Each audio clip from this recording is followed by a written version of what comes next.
went to the streets.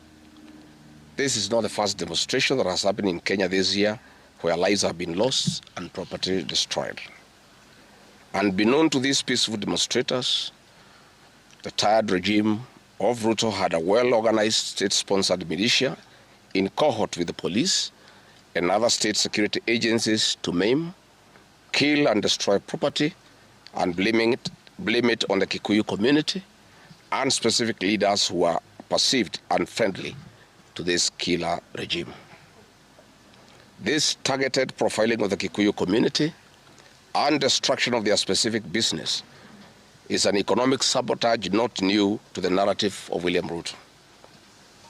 On the fative day, these state-sponsored militia, under instructions and guidance from the police, were dropped in different places in the country, and mostly in the Mount Kenya region and other regions not perceived friendly to the government.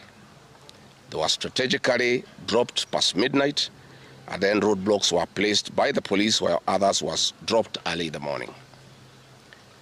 The militia were procured by Ruto. Governors and MPs allied to him. These regions include Nairobi, Kiambu, Kajiado, Kisii, Nyeri, Murang'a, Kiambu, Kirinyaga, Meru, Nyandarua, Kajiado, Kitengela, Ongata-Rongai, Machakos, Embu, and in Wote. They had clear instructions to loot and destroy specific properties under police supervision. A killer squad of 101 that works under the Director General of the National Intelligence Service, Nuruddin Haji, was armed with assault rifles and drove in a convoy of unmarked Subarus, shooting and killing innocent protesters aimlessly in the streets and estates.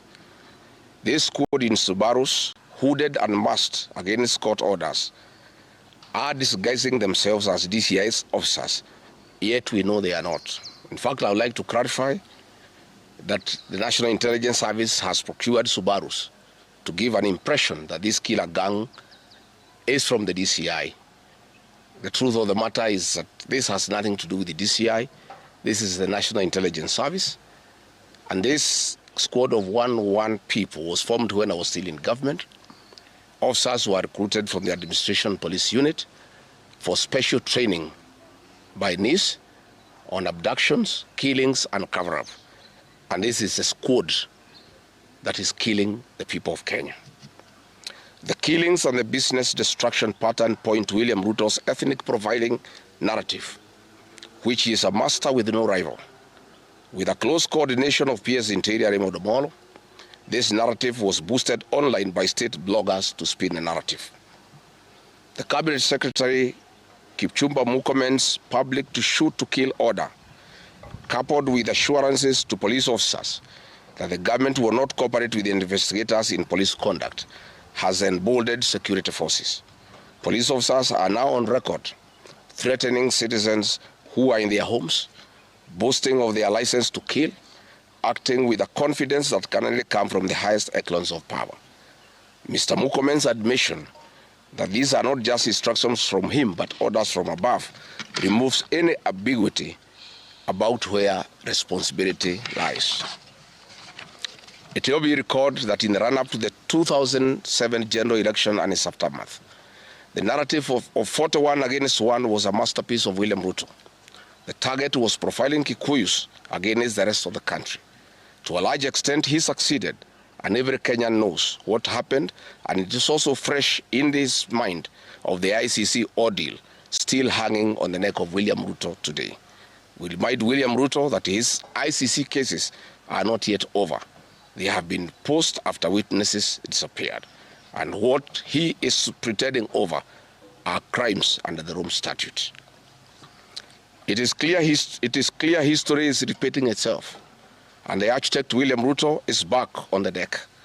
He is hell-bent to finish his unfinished business with the people of Mount Kenya, destroy their businesses and make them black sheep of Kenya. Despite this horrible experience, the people of Mount Kenya voted William Ruto to a man in 2022 general elections against the advice of President Uhuru Kenyatta, whom Mr. Ruto had branded as a drunkard and a useless leader. Today, the people of Kenya and especially the Mount Kenya region, feel sorry that they did not heed to the advice of Uhuru Kenyatta. These state-sponsored militia were key in touching of various parts of the country with ease of police assistance to prefer terrorism charges on specific people from the Mount Kenya region. So far, about 50 young people are in courts in trumped-up charges of terrorism in scenarios of state-managed crimes by the state. Again, this is a clear onslaught on the Kikuyu nation. A case in point, when a police station in Mawego in Homa Bay County was torched, the suspects for that particular crime have been charged with arson. But when a police station is alleged to have been torched in Kiambu, suspects from the Kikuyu nation are charged with terrorism charges. This is serious ethnic profiling. Last night, in Juja and Kirinyaga, these state-sponsored militia invaded various businesses. Luckily, in Kirinyaga, after Wananchi went to Sagada police station and they refused to act, saying they had orders from above not to interfere, the people organized themselves and repulsed the militia. Mr. Ruto's ethnic profiling has led to the destruction of the foreign properties belonging to the people of Mount Kenya. Maguna supermarkets in Meru, Kahawa West and Muranga. Nice supermarkets, hotel and petrol station, and nice city in Mwea in Kirinyaga. County supermarkets in Kabati and Kirinyaga. Power Star supermarkets, Quickmart supermarkets in Eastern Bypass, Shell and Totomin markets in Roido, Chill Post Hotel in Gong, Boju Shop in Keserian, Homegrown Supermarket among others, and the Family Bank in Kahawa and Roido. Notably, in Meru, these state-sponsored militia tried to attack Meru Dairy Processing Plant and were repulsed by workers. In Nyeri, they further tried to attack Wakulima Dairy in Mukurweni, and the attack failed. We urge our businesses to heighten security surveillance on their business premises and production lines, especially the KTDA, processing factories, among others. We take note that in Meru, on Sunday, the 6th of July, at an event attended by CS Kipchumba Murkomen, the MP for Bori, Mugambire Dikire, indicated that a supermarket would be attacked the following day. As sure as December 25 is Christmas, and true to his word, Maguna supermarket was torched by the state-sponsored militia, which the MP was private to. Why hasn't Mugambire Dikire been arrested? How did he know that a supermarket would be attacked?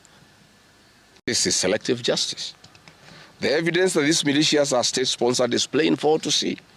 Videos circulating widely show police officers not merely failing to intervene, but actively transporting armed groups who proceed to unleash destruction with apparent impunity.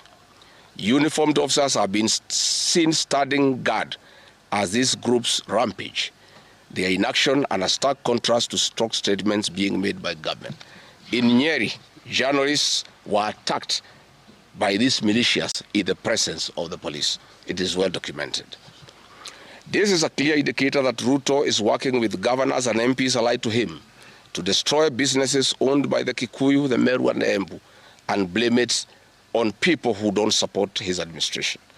This is a tactic that was used by the colonialists with collaborators who searched earth policy and torched buildings and businesses and blamed it on the Mau Mau. This divide and rule tactic will not work, Mr. Ruto. We know that in Meru, they want to use this mayhem to blame Mithika Linturi. In Embu, they have already blamed Mkonji Gitonga. In Ketengela and Gong, they want to target Senator Seki and MP Onesmus Ngogoyo. In Nyeri, they are trying to haunt Honorable Kagusha. And in Kirinyaga, they are targeting Senator Murango. We want to remind President Ruto that it is not the Kikuyus who want him out of office. It is the entire people of Kenya. Kenyans are suffering equally across the country. That is why Kenyans have said, if you, Mr. William Ruto, believe that it is the Kikuyus who want you out, then all Kenyans are Kikuyus. I want to thank the people of Kenya for standing out against this tribal profiling of the Kikuyu. The people of Kenya yesterday did wonderful by saying that the Kikuyus should not be profiled. This morning, I've seen Ruto quivering and wailing in uncontrollable anger. Mr. Ruto, excessive anger is not a solution. I want, with a lot of humility, to advise you to stop being angry. That will not help. You need to know what you need to do because you have not been listening to the people of Kenya. The people of Kenya are more angry than you are. They are angry because you have overtaxed them. There is wanton corruption. There is abductions and extrajudicial killings. There is ethnic profiling and other ills that bedevil your administration. If you want to be calm, please abolish the housing levy and give dignity to the payslip. I have heard you saying that you cannot give jobs to the young people. Please restore the dignity of the payslip. Restore the capacity of the middle class. The middle class will give jobs to these young people. Stop killing and profiling the young people. Listen to them.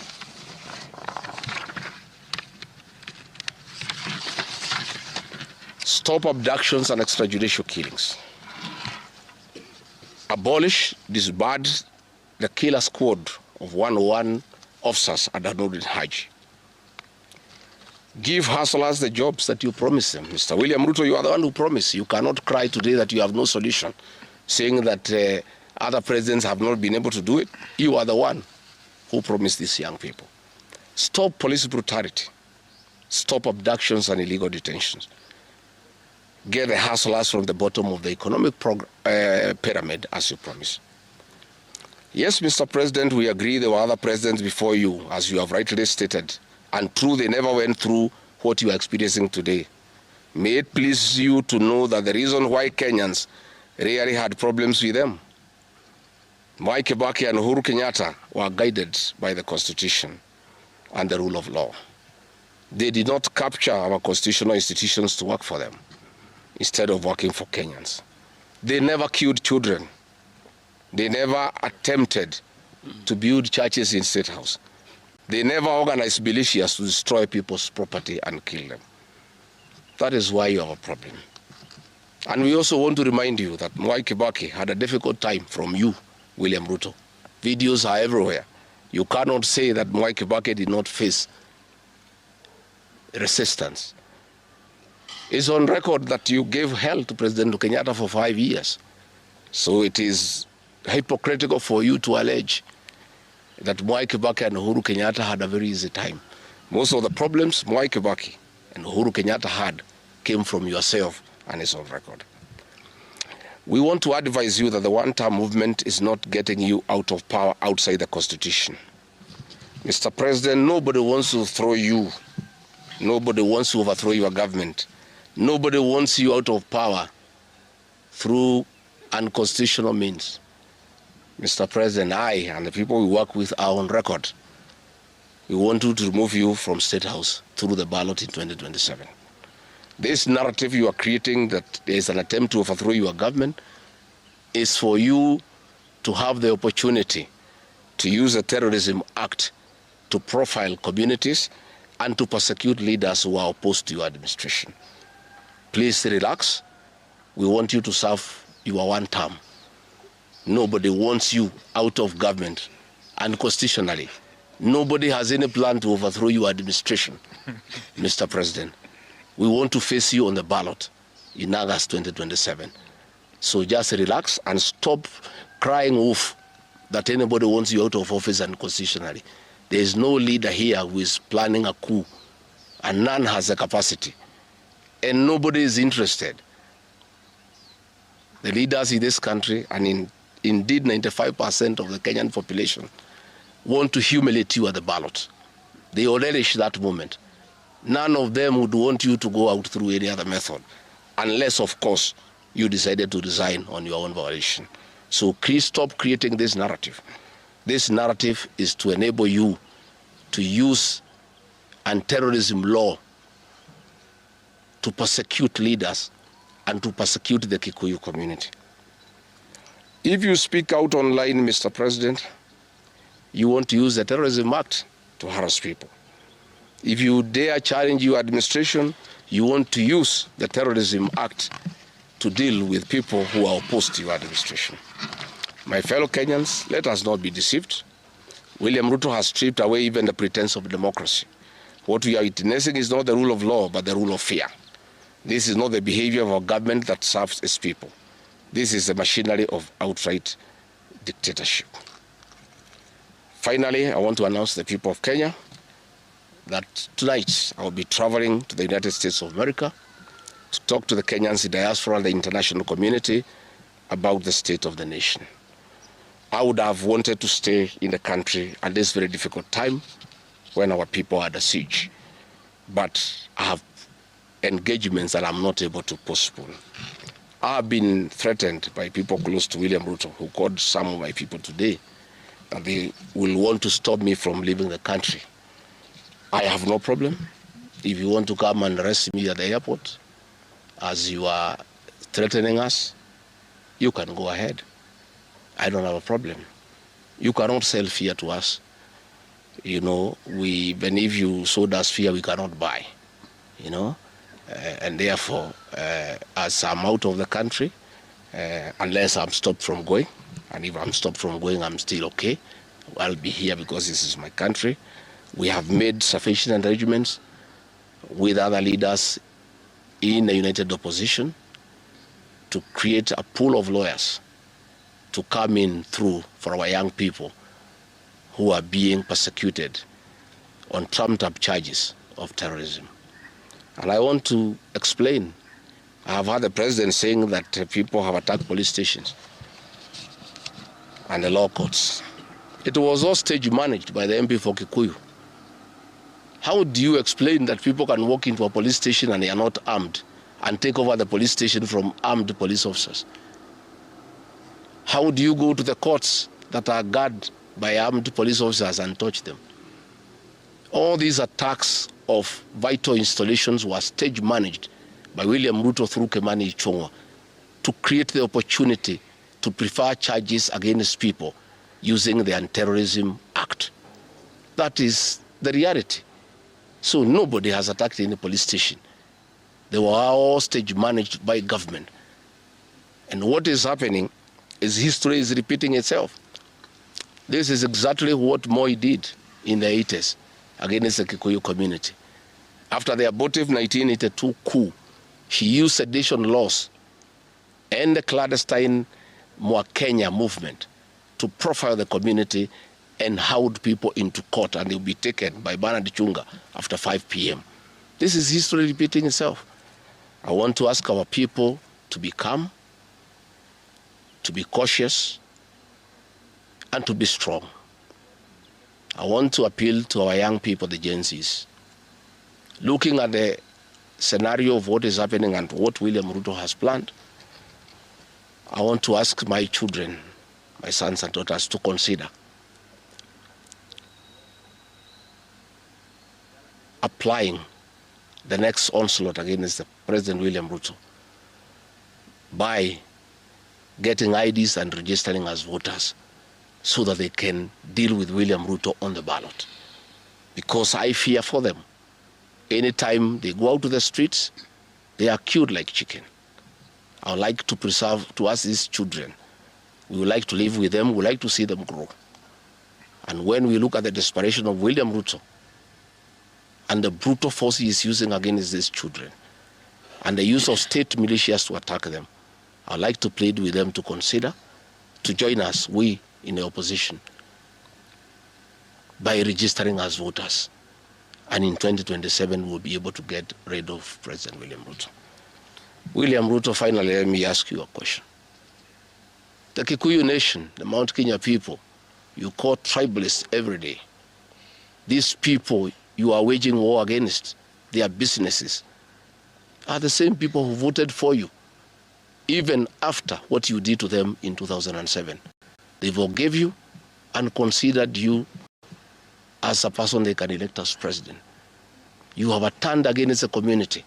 You are trying to mobilize other Kenyans to profile them and to fight them, but they have refused. These same people from Mount Kenya have the capacity to support somebody else. It must not be you. And they proved that they are not tribal by voting for you when you are Kalenjin. They can vote for a Kamba. They can vote for a Kisi.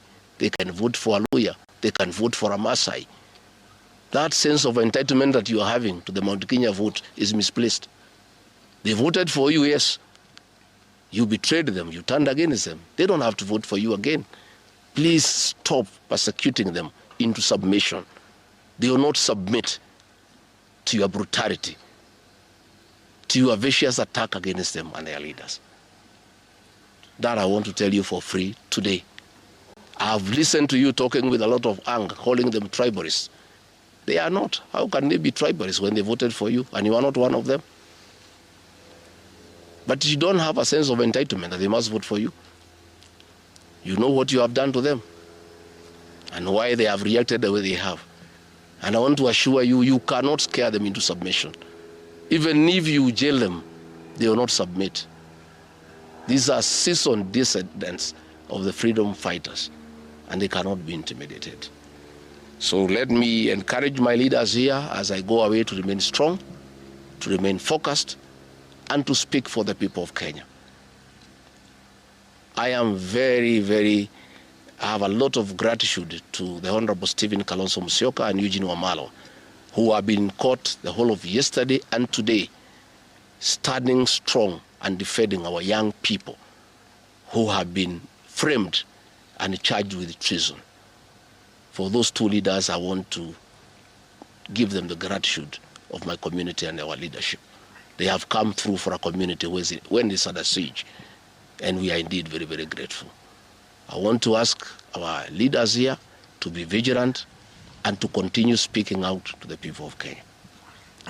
Should the situation get out of hand and I need to cut my trip short and come back to join the other leaders in defending our people and speaking for them, I will gladly do so. Thank you very much. Good. That's comprehensive. I don't think iko maswali hata kidogo.